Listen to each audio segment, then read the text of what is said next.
এই মুহূর্তে দেখতে পারছেন আমার ফেসবুক প্রোফাইলের কভার ফটো হিসেবে একাধিক ফটো দেখা যাচ্ছে এবং এই ফটোগুলি 360 ডিগ্রিতে ঘুরছে।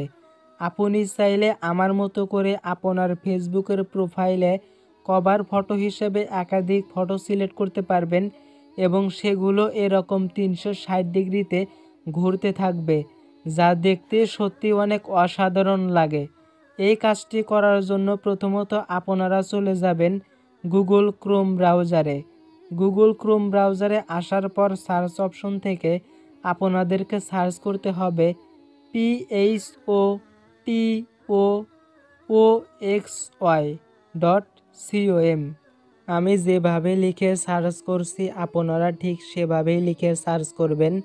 সার্চ করার পরে আপনারা এখানে দেখতে পাচ্ছেন 360 ডিগ্রি প্যানোরামা, এই অপশনে ক্লিক করবেন। এই অপশনে ক্লিক করার পরে উপরে ডান পাশে যে 3 লাইন আইকন দেখতে পাচ্ছেন, এই 3 লাইন আইকনে আপনাদেরকে ক্লিক করতে হবে। তারপরে আবারও 360 ডিগ্রি প্যানোরামা, এই অপশনে আপনাদেরকে ক্লিক করতে হবে। আমি এখন এই অপশনে ক্লিক করে দিলাম।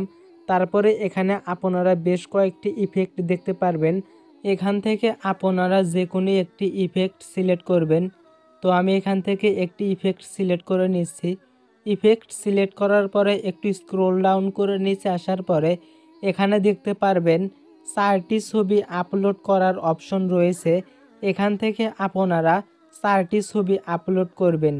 এখন এখানে দেখতে পাচ্ছেন 4টি ছবি আপলোড করতে হবে। তো বন্ধুরা দেখতে পাচ্ছেন সিলেক্ট ইমেজ অপশন দেখতে পাচ্ছেন, এখানে ক্লিক করবেন। তারপরে ব্রাউজার অপশনে ক্লিক করে আপনাদেরকে 4টি ছবি আপলোড করতে হবে। আমি এখানে ছবি সিলেক্ট করে নিলাম। এখান থেকে ছবিগুলোকে ক্রপ করতে হবে। আমি এখন এই ছবিটিকে ক্রপ করে নিচ্ছি। এভাবে আপনাদেরকে 4টি ছবি সিলেক্ট করতে হবে, অর্থাৎ 4টি ছবি প্রথমে আপনাদেরকে আপলোড করতে হবে। এখন আমি 4টি ছবি আপলোড করে নিচ্ছি। বন্ধুরা দেখতে পাচ্ছেন আমি এখানে 4টি ছবি আপলোড করে ফেলেছি। ভিডিওটিকে আমি এখানে স্কিপ করেছি যাতে ভিডিওটি বেশি বড় না হয়। এখন আপনারা এখান থেকে ওকে অপশনে ক্লিক করবেন। ওকে অপশনে ক্লিক করে দেওয়ার পরে কিছু সময় আপনাদেরকে অপেক্ষা করতে হবে। ওকে অপশনে ক্লিক করে দেওয়ার পরে আপনাদের সামনে লোডিং নেবে। এখানে আপনারা কিছু সময় অপেক্ষা করবেন। তারপরে আপনারা দেখতে পারবেন আপনারা 360 ডিগ্রি প্যানোরামা ফটো পেয়ে যাবেন। বন্ধুরা দেখতে পাচ্ছেন আমাদের কিন্তু 360 ডিগ্রি প্যানোরামা ফটো তৈরি হয়ে গিয়েছে। এখন একটু স্ক্রোল ডাউন করে নিচে আসার পরে সেভ অপশন দেখতে পারবেন। দেখতে পাচ্ছেন নিচে বাম পাশে সেভ অপশন রয়েছে। এখন সেভ অপশনে ক্লিক করে দেওয়ার সাথে সাথে ফটোটি ডাউনলোড হতে থাকবে। ডাউনলোড এখানে কমপ্লিট হয়ে যাওয়ার পরে ফটোটি যখন ওপেন করবেন তখন এরকম দেখাবে, কারণ এটি হচ্ছে একটি প্যানোরামা ফটো। বন্ধুরা এখন আমি আপনাদেরকে দেখিয়ে দিব কিভাবে এটি আপনার ফেসবুক প্রোফাইলের কভারের সাথে সেট করবেন, অর্থাৎ কভার ফটো হিসেবে কিভাবে এটি ব্যবহার করবেন। আজকের ভিডিওটি ভালো লাগলে অবশ্যই লাইক দিবেন এবং আমাদের চ্যানেলে নতুন হয়ে থাকলে চ্যানেলটিকে সাবস্ক্রাইব করে পাশে থাকা বেল আইকনটিকে অল করে আমাদের সাথে থাকবেন।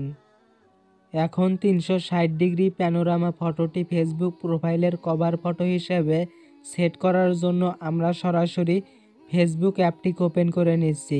তারপরে উপরে ডান পাশে 3 লাইন আইকনে ক্লিক করে আমরা সরাসরি চলে যাব আমাদের প্রোফাইলে। সরাসরি প্রোফাইলে আসার পরে এখানে যে প্রোফাইলের কভার ফটোতে ক্যামেরা অপশন দেখতে পাচ্ছেন, জাস্ট এই ক্যামেরা অপশন আপনাদেরকে ক্লিক করে আপলোড ফটো অপশনে ক্লিক করতে হবে। তারপরে আপনারা আপনাদের প্যানোরামা ফটোটি এখান থেকে সিলেক্ট করবেন। আমি একটু আগে যে ফটোটি তৈরি করেছি সেটি সিলেক্ট করে উপরে ডান পাশে সেভ অপশনে ক্লিক করে দিচ্ছি। উপরে ডান পাশে সেভ অপশনে ক্লিক করে দেওয়ার পরে দেখতে পারবেন আপনার প্যানোরামা ফটোটি ফেসবুক প্রোফাইলে সিলেক্ট হয়ে যাবে, অর্থাৎ 360 ডিগ্রি প্যানোরামা ফটোটি এখন সরাসরি আপনার ফেসবুক প্রোফাইলে শো করবে। আপনি যখন আপনার মোবাইলটিকে হাত দিয়ে এদিক ওদিক ঘোরানোর চেষ্টা করবেন তখন দেখবেন আপনার ফেসবুক প্রোফাইলের কভার পেজে ফটোগুলি ঘুরতে থাকবে। এই কাজটি আপনার বন্ধুরা দেখে আপনাকে বলতে বাধ্য হতে পারে আপনি এই কাজটি কিভাবে করেছেন। অবশ্যই আজকের ভিডিওটিতে লাইক দিবেন এবং আমাদের চ্যানেলটিকে সাবস্ক্রাইব করে আমাদের পাশে থাকবেন।